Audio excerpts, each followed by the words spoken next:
Hi, my name is Megan Wida, and this is my kindergarten classroom in a box.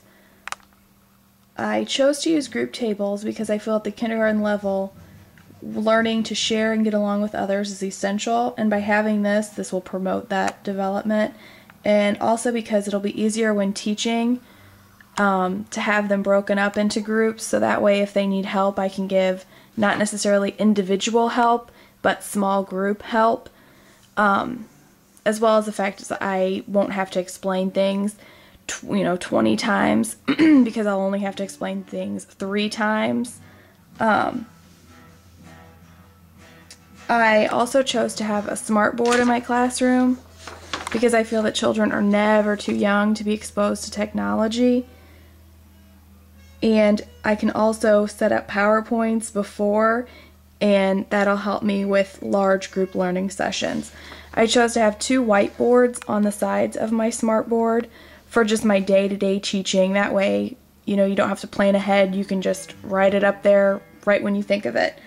I also have, on this wall, I have an alphabet train above the front of the classroom.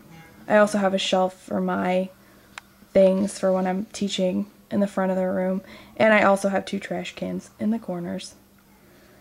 I chose to have carpet and tile in my classroom because when working with messy projects, tile will be so much easier to clean up, also during snack time. But at the kindergarten level, kids work a lot on the floor, so I thought that it would be more comfortable for them to use carpet. I also chose to have a computer in my classroom. Now, I know that computers can be frustrating for kindergartners, but I know that there's also a lot of programs that they can use, and kids are never too young to be exposed to technology right now. And I could have some kindergartners come in and know exactly what to do, and they could know more than me about computers. I chose to have it right in front of my desk, so that way I can be, if they're having free time and someone's working at the computer, I can be at my desk so I can monitor them closely. I also chose to have a specific reading area. Now, I know not all kids are reading at the kindergarten level, but reading is a very important skill that kindergartners learn, or begin to learn for some of them. But this area can also be used for other skill developing things, and also just for a free time area. I chose to have a sticker chart bulletin board.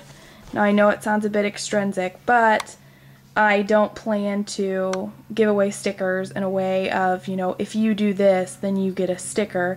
More of like, oh, you did a good job, here's a sticker. Because at this level, kids, if you say, oh, you did a good job, they're probably already pretty excited about it. So they already have that motivation. This is just a tad bit of a reinforcer. I have a calendar bulletin board at the back of my classroom. I also have a little rug that has the alphabet on it, so I can give them specific, seating charts like, oh, today you sit on the, P, or you sit on the T or the O. But I also have on my bulletin board, I have a calendar so that the kids can learn, the months and the days of the year and keep track of what today is and such. I also have a birthday chart back there because that's a important thing for a kid to celebrate their birthday, as well as a I lost a tooth chart because at this age they're starting to lose teeth, and that's a really big thing when they do that. I also have a 100-day countdown chart because the 100th day is always really exciting. Plus, that gets them familiar with bigger numbers. I also have the class rules posted back here because I thought that since we would be working back here daily, they could be reminded daily of the class rules. On this backboard, I also have, or this black wall, I also have numbers, a number chart or poster, as well as this is above my desk, but it's a star learner poster. You can't really see it, but it says, your eyes, your ears, your lips, your hands, and your feet I'll make you, keeping all those things quiet, make you a star listener. I just thought that was a really cute poster. I also chose to have cubbies in my classroom because it's just hard for kids. It would be hard for a kindergartner to reach the hooks and keep everything nice and neat. And, you know, you see older kids' classrooms and they have a hard time keeping everything straight. So I thought a kindergartner, it would be really difficult for them to keep everything straight and nice and neat.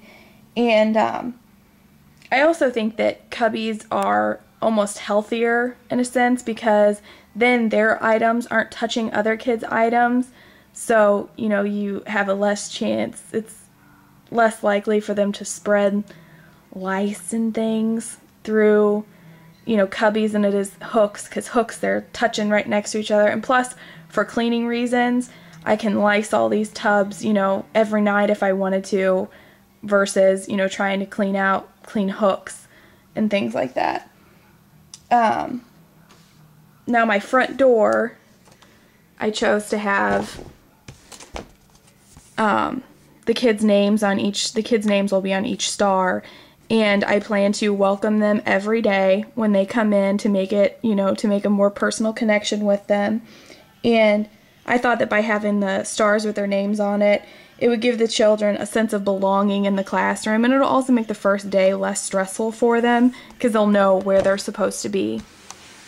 I'll go over the last few things in my classroom. I have an alphabet chart over here, and on this bulletin board I have, you know, a money poster, and I also have shapes on here that has, you know, real things to compare shapes to.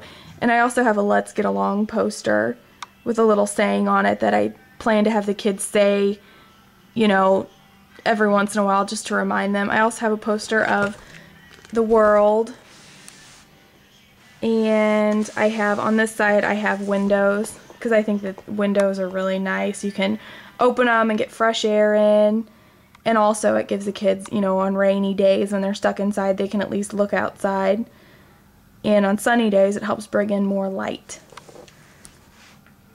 I also have, this is where the toys will be kept and things like that for when there's, you know, free time inside or inside play and things like that. I also found these really cute rugs in the magazine that I cut everything out of, and it's this one's just a little, you know, for the boys, a car thing, or for girls. And on this one, it's a rug that you can put, it's like a house, which I thought was really neat. So you don't have to have a dollhouse, you can just have a rug and roll it up when you're finished, when they're finished playing with it. But overall, that is my classroom, and thank you very much.